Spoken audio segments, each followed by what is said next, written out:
For the last couple of nights, I tried staying up all night as one of my many thought experiments to how far I would be able to add more time to my day so I can get more things done. But unfortunately, as with most of these nights, it just ends up for me seeking more time to YouTube and staying on this bed here, and which made it way easier for my body to crash.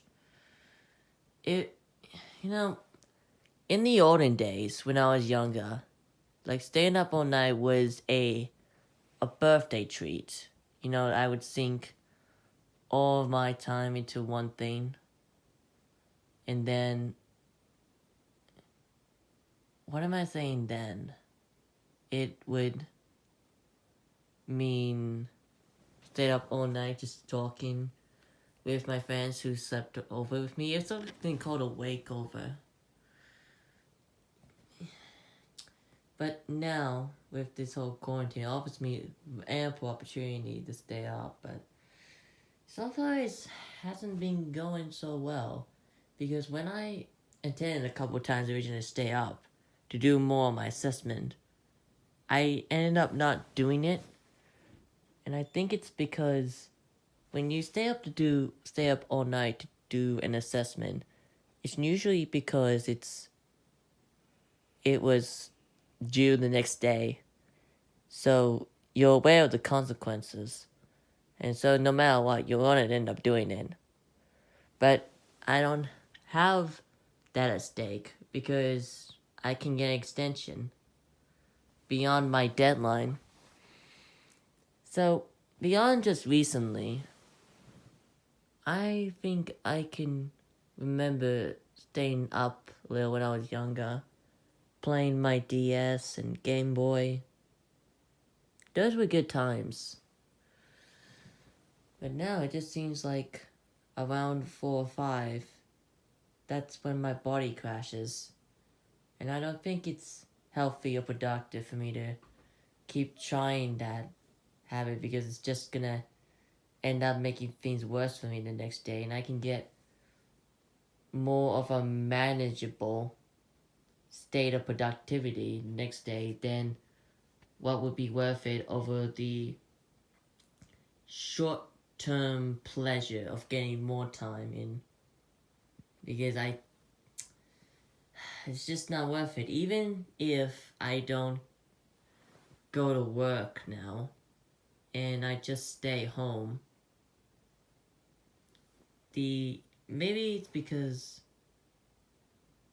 I don't know, maybe now it just seems weird because Star, for some reason, is able to stay up all night. That's because she has a different life and she has a different set of conditions and she has different habits.